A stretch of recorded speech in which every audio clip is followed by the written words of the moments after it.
Hello everyone and welcome to Community Pioneer Presents. I'm Jeff Kelly. I'm in studio here with Julianne Young, representative for seat 30B in the legislature. Welcome, Julianne. Thank you, Jeff. I'm glad to have you here. So tell us about some of your accomplishments that you made. You made a comment the other night at one of the forums I was at that you've been in the legislature for 6 years and you felt this year was one of the more successful years. Tell us about it. Sure. You know, Jeff, I've had the chance to do a lot of really exciting things in my time in the legislature. I think the progress that we've made in terms of mental health care access via telehealth was a huge deal. I feel like the success that we had in moderating some of what was going on during COVID and keeping schools and businesses open was really important and exciting. I feel like the changes that we made in terms of our post-election audit so that people can feel comfortable with the security of our elections was a pretty big deal. I feel like the opportunity to carry constitutional carry expansion so that we don't have confusing exceptions to our constitutional carry statute was a great deal for folks that care about the Second Amendment. But this year, we had some fantastic wins as well. One of those is the annexation bill that I know we're going to talk about some more in a minute, and I would love to explain some things about that because I think that's a huge win, not only for property owners, but also for cities in the state of Idaho. So I'd like to explain why I think that's the case. We also were able to get a definition of male and female on the books in the state of Idaho. And with everything that's happening nationwide with Title IX and all of the things that we're struggling with in our facilities that need to room people overnight, in our schools with bathroom policies, and all of this, having a definition of male and female is really important right now. And it was exciting to be able to get a good biology-based definition of male and female on the books. We also had a lot of wins to protect kids and to protect families this session. We passed legislation similar to legislation that was upheld by the courts in Texas just recently, requiring online age verification if somebody's trying to purchase explicit material online.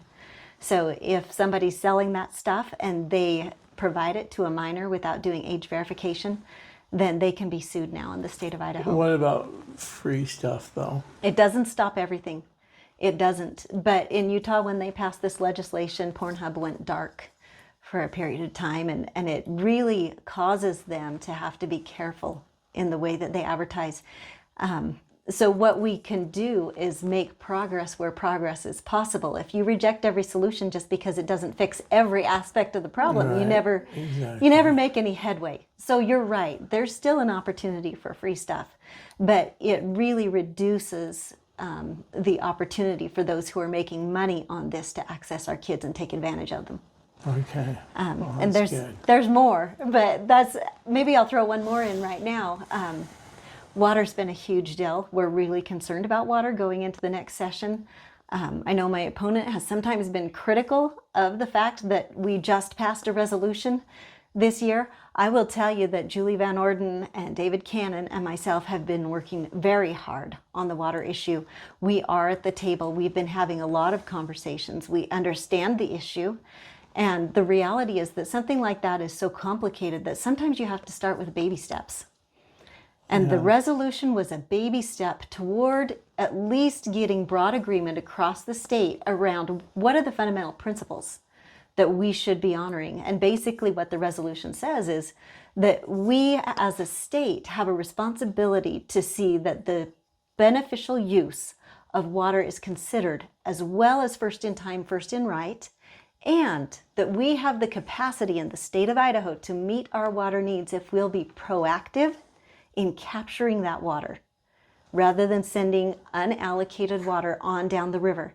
If we can figure out ways to do that, then we don't have to worry nearly as much about whether it's first in time, first in right, or not first in time, first in right, because we can get the water down the row.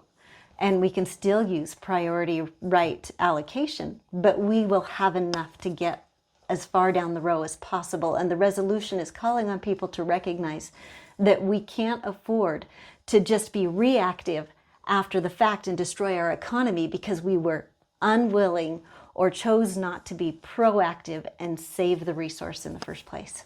All right. Because we are facing a lot of problems out in the west part of our district, right? Right. It's a huge risk to our entire state economy, really. Yeah, it is. Well, that's good. Okay, let's, you mentioned water. Was there anything else that you had on the list? The list of successes? Successes. Oh boy, let's see. There's a few others here. One that I worked on for several years that was a pretty big deal was counselor conscience protection. I just talked to a counselor here in our district, and she confirmed what I heard from folks as I talked to counselors across the state, and that is that the Counseling Association has been telling these counselors that if they don't affirm somebody's gender identity in the counseling setting, that they are in violation of their ethics code and that they can lose their license. What that does, first of all, is that it puts people in a position where they don't want to be counselors. Because if they don't feel comfortable doing something that they think is harmful to someone, they don't want to lose their license or go into a profession where they can't practice consistent with their conscience. The other thing that does is it makes it so that parents who are looking for help for a child, or just someone who's looking for a good counselor, can't find out what their counselor actually believes because their counselor is afraid to tell them. So this legislation didn't say we're going to turn people away or we're not going to help them. What it said is within the context of that counseling relationship, the counselor has a right to decline to support goals, outcomes, and behaviors that violate the counselor's sincerely held moral, ethical, or religious principles. So if they're looking at somebody sitting across the desk from them and they say, I believe that it will be harmful to you for me to affirm your gender and send you on this rabbit trail, I don't have to do that. I can validate your feelings. I can work to support you in your anxiety and your depression and work with you on body image and all these other things. But I can do it in a way that I feel comfortable actually helps you instead of being coerced into practicing in a way that you really don't believe is helpful. No one should be required to harm someone else in order to keep their license. All right. So that was a huge win. Well, great. Well, one of the things I would like to talk about is the budget this year.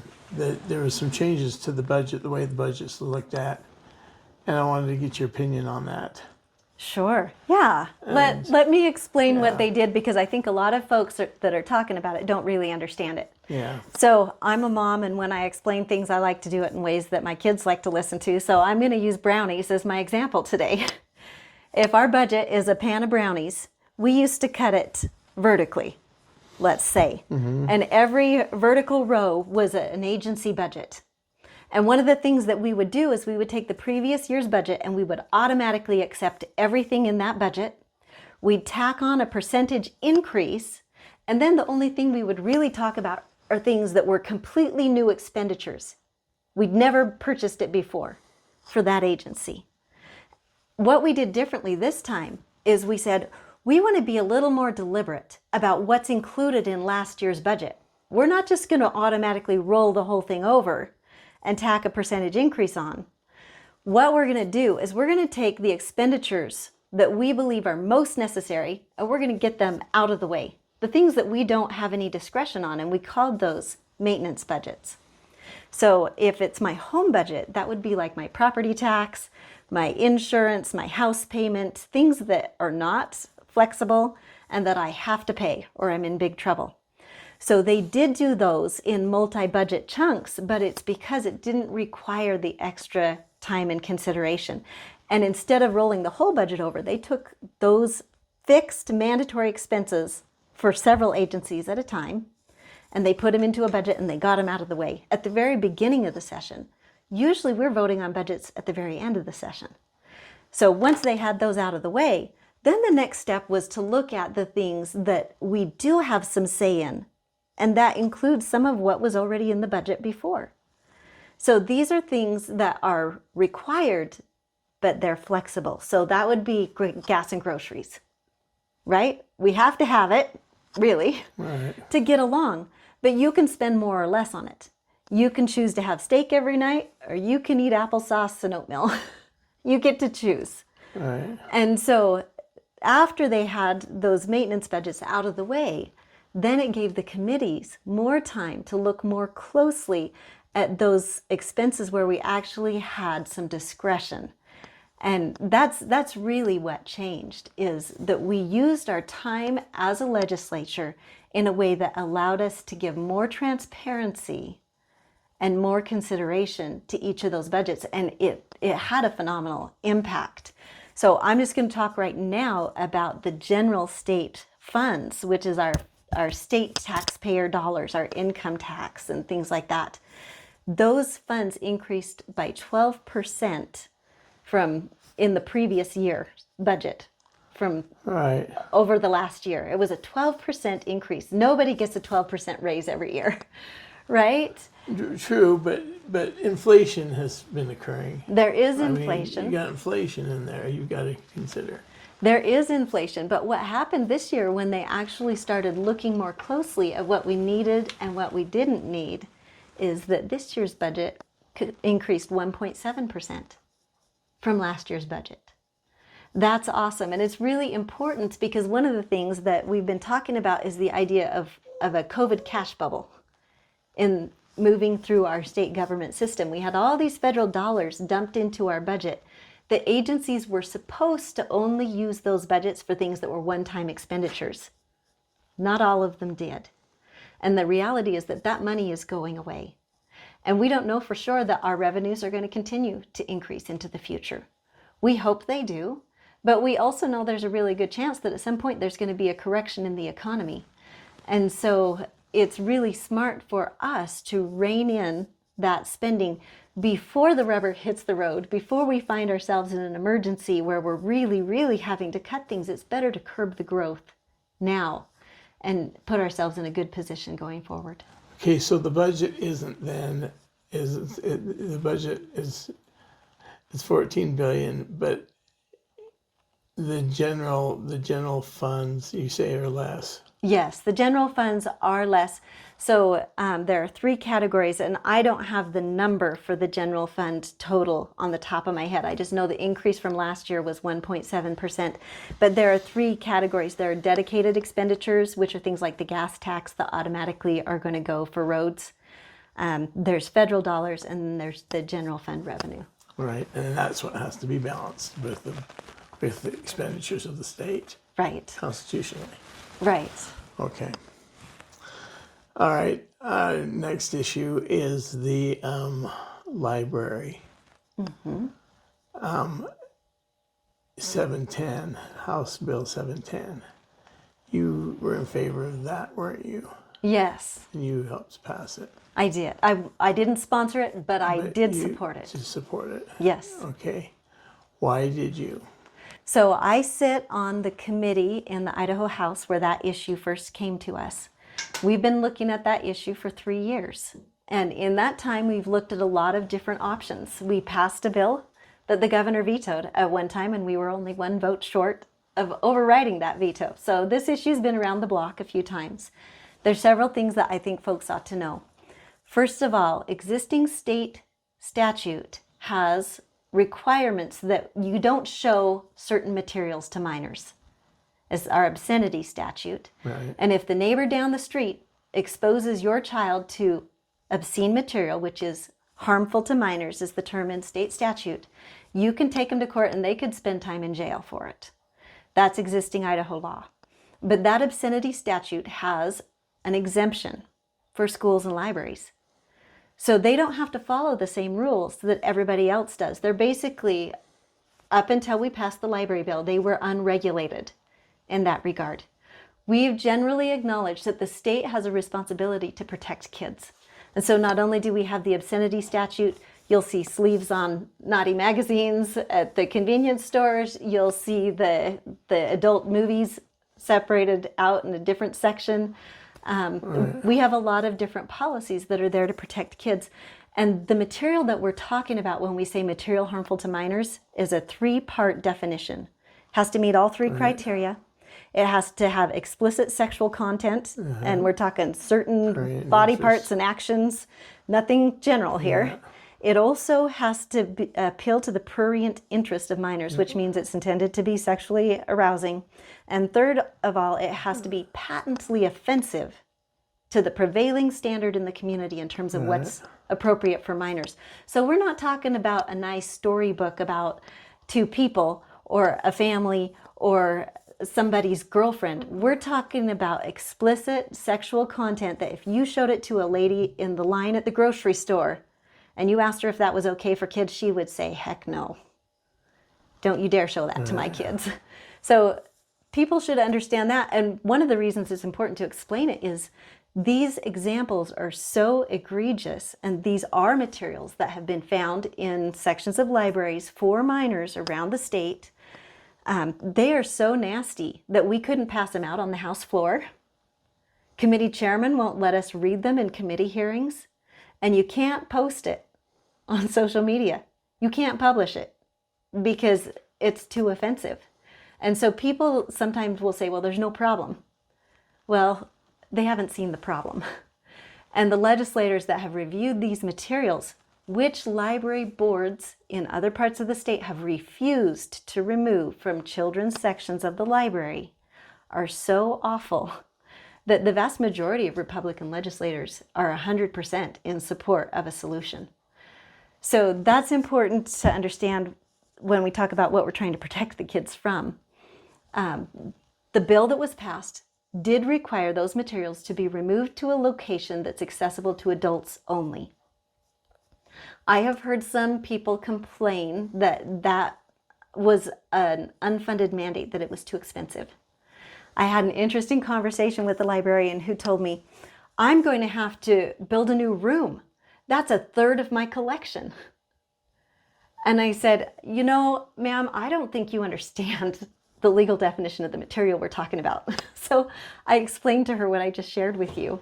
And then I said, do you really have that much of that kind of content in your library? And she backpedaled real fast. You can't have it both ways here. Either there's so much of this stuff in the library that it's going to be really expensive to find somewhere else to put it, or you don't. If you don't, the legislation is not going to be a problem for you.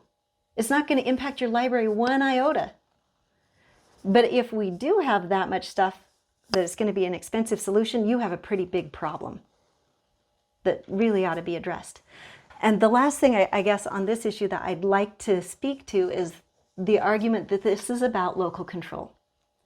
We don't make exposing minors to obscene materials a local issue anywhere else. We don't say it's up to the movie theaters, it's up to the grocery stores or the convenience centers. We don't say it's up to the parents to make sure that the neighbor down the street doesn't show them nasty stuff. We say that's not okay because that hurts kids. It's actually harmful to them. So the state of Idaho has established the library boards. We have statute that says how they run, how they're elected, and what their powers are. And all this is doing is saying, and by the way, libraries, as you operate within your boards, here's a line in the sand in terms of what's appropriate for you to provide to kids. The bill that passed, I really liked because it doesn't get into detail in terms of where the material has to go or how the libraries have to handle it. It says that if a parent finds material that they believe is harmful to minors, they are to take that material to the library board. They have to explain to them why they think it violates the definition that I just explained.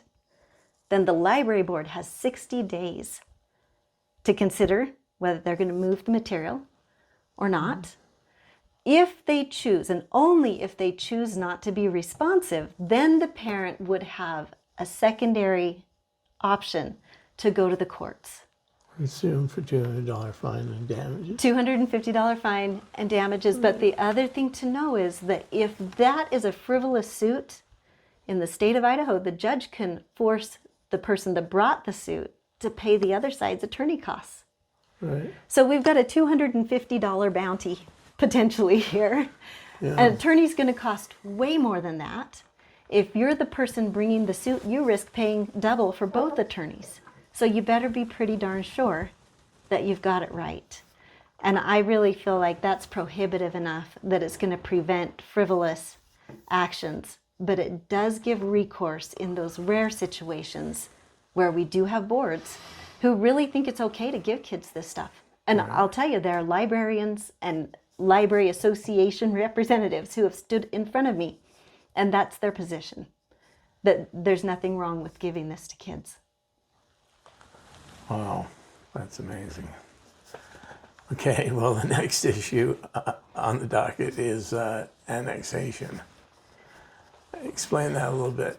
I'll share something. I think a lot of cities in the state have a lot of obstacles to jump over to get annexation.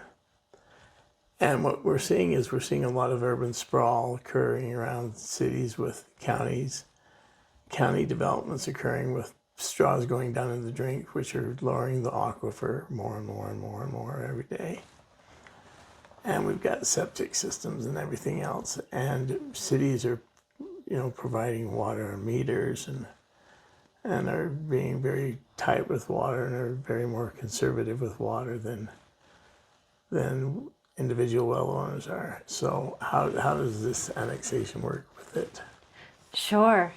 So just to kind of put things in perspective, Idaho is one of maybe 3 states in the entire United States that allows a city to unilaterally, forcibly annex a private property outside the boundaries of the city. So we're not talking about enclaves inside the city. We're talking about out into the impact area with no notice, no hearings, and no consent. And previous to the passage of this legislation, a city had legal authority to annex up to 100 parcels that way, with no notice, no hearings, and no consent. The vast majority, even having had that authority ever since that statute was put in place, which is quite a while, I think it was early 2000s, they don't use it. And the reason they don't use it is that it's bad policy. And when cities aggressively annex like that, a lot of times whoever did it ends up getting kicked out the next election cycle because it feels wrong to people to do that. And it causes legal conflict. And the majority of cities are only using voluntary annexation. That includes anybody who requests city services can be required to give a consent to annex. And so as developers are building subdivisions, it's actually in their interest, if you're putting in a subdivision, to have city sewer and water because you can build smaller lots. And if you can build on smaller lots, you can sell more parcels and you can make more money.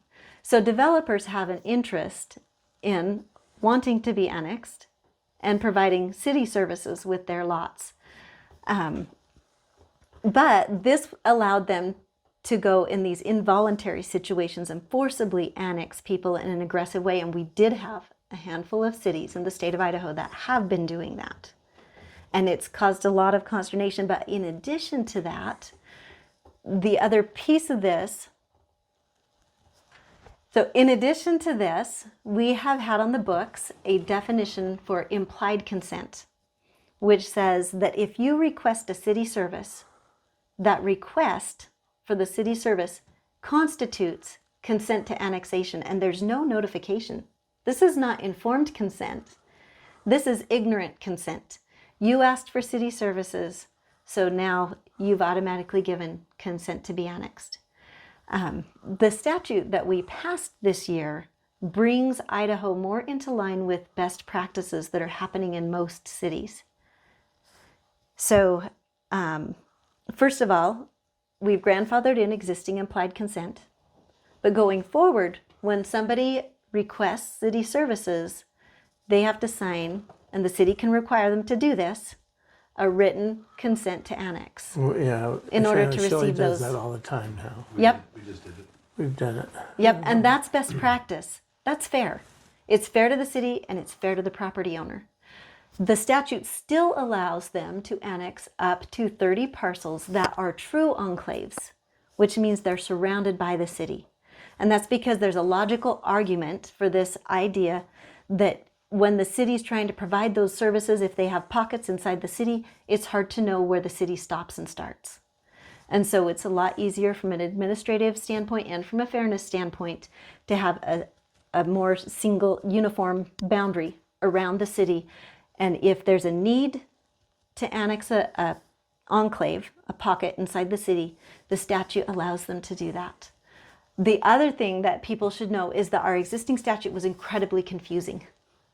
When the gentleman who wrote the land use planning handbook came to the Senate to present on annexation last year, he told folks that he writes an opinion, a legal, opinion to inform professional planners about what the statute says.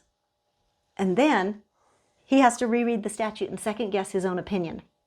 We had 3 categories of annexation, one of which was never used, one of which required notice, hearings, and consent, and one of which was category A. It included voluntary annexation, but it also included unilateral forced annexation out into the impact area even. So mostly cities were doing category A annexation, ignoring category B most of the time, using it sometimes, and never using category C. No, the one was an acreage smaller than 5 acres. So there are protections in place for 5 acres or more if it's forestry land or if it's devoted to agricultural production. I don't know if that's what you're thinking of. Yes. That's separate, and that's still in statute. What we did though is we eliminated all those confusing categories that had confusing requirements and exceptions scattered all across the statute. And we said, okay, if a city's going to initiate an annexation where some owners are not agreeing, there's one uniform process. Notice, hearings, and a 60% consent threshold. And we put one additional protection in there because we have some large agricultural properties or landowners, and we didn't want them to get pulled into an annexation when they weren't developing their land yet. So we said the 60% of the owners need to represent at least 50% of the area. Okay. So as long as they do notice, hearings, and consent, they can still continue to annex. And that's honestly what was happening in good practice in other cities. Then in addition to that, we cleaned up the definition of implied consent. And then we said, if it's voluntary consent, then you don't have to follow all that, because that's silly, because both parties agree and we don't need notice and hearings. And it's obvious that you already have consent. That's essentially what the statute has done. It's cleaned it up. It's simple. It's easy to understand. I really believe that it will help cities because now everybody knows what the rules are. A lot of the lawsuits that we've had are not because maybe one party or the other is acting in bad faith necessarily, but it's because one party reads the statute and they think I can do this, and then the other party reads the statute and they say, no, you can't. And so then they take it to court. And I think this statute will really help to clean that up. Okay. Well, we're running short on time, but we want to cover one of the other issues, and that is about the open primary. What's your stance on that? Yeah, so I'm opposed to an open primary. I know there are some candidates who are saying I'm in favor of an open primary and I oppose ranked choice voting. And voters need to know it's not an either or. The two are the same ballot measure. They go hand in hand, and if you're for the ballot measure, you're going to get them both. And that's really the question we should be asking is, do you support the ballot measure that's being floated out there? I'm opposed to the ballot measure. I'm opposed to ranked choice voting, absolutely. But I also oppose open primaries. I've heard people... You're saying open parties and ranked choice open primaries are both the same thing? I'm saying they're in the same ballot measure. So people, they've been gathering signatures on a ballot measure that may be on the ballot in November. The folks gathering those signatures are calling it open primaries, and they're not telling them that it also includes ranked choice voting. So if you say yes to open primaries and it's that ballot measure, you're saying yes to ranked choice voting too. Oh, that's deceptive. It is deceptive, and folks need to know that, and I think it's important to call it out. So the Republican Party is built on a certain set of principles. And the whole idea of the party is that people who share those principles come together to choose a candidate that represents them. I've heard some people talk about Reagan's big tent party. And if you get a chance, you should go back and read Reagan's address that he delivered on that when he became the governor of California. It's fascinating. But he's not talking about pulling up the stakes and watering down our principles. In fact, he was super clear that in the big tent, we have people who agree on the principles. But within the tent, we might sometimes disagree over methods, and we might sometimes disagree over elections to choose the person to represent those principles. And then Reagan went on to say, because we place our principles first, and we're going to prioritize them, we need to be sure that when we get into primary elections, when somebody's elected that we might not agree with, or when we have a disagreement with them over their method, we've got to keep our principles and the good of the party first. And that means that we don't make it ugly. It means that we find ways to work together, because if we don't, what happens is the people that we need to defeat in November win. That was Reagan's big tent message. It wasn't a message of watering down or walking away from our principles, or even throwing open the tent door and saying, we want everybody who wants to vote to come in. It was, let's elevate our principles. Let's remember to keep them first. And in light of that, let's be sure and get along with everybody who shares them. Okay, so what happens if you have a legislator who doesn't comply with all the principles exactly to the letter of the law? Well, what's the party do in that regard? Here's the interesting thing. I think many people are aware that when Idaho Falls Central Committee tried to censure all of the legislators in their area, that I was very vocal, that I wrote letters in support of those legislators, and that I really voiced my opinion that we're doing harm to the party when we can't be tolerable, or when we attack everyone who doesn't agree on the smallest thing. When I say we need to be true to our principles, I'm talking about our core principles. And we all disagree on little things once in a while, but we've got to be tolerant of that, and we've got to support the good of the whole rather than allow ourselves to just fall apart fighting each other. Then, the other side doesn't have to do it. The Democrats can just sit on their hands. And it's interesting because as I've seen the conflict increase in the legislature this last session between the two sides of the Republican Party, the Democrats debate less. They don't have to. So if we really value the conservative principles of the Republican Party, we're going to work to advance the party and those core principles, and we're going to work to do it in a way that builds unity and that builds strength instead of being divisive. Great.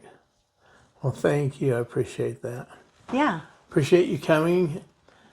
Once again, Julianne Young, House Representative 30B. She's being opposed by Ben Furman of Shelley. And make sure you get out and vote. Also, we have a candidate forum coming up on the 16th of May here in Shelley at the high school at 7 p.m. If you can make it to that, make it to that as well. Anyway, thank you, Julianne, for coming in. Yeah, thank you, Jeff, and thank you to those of you who've been so great to support me. I look forward to your continued support on May 21st. Okay, well, that's it for now. Good night.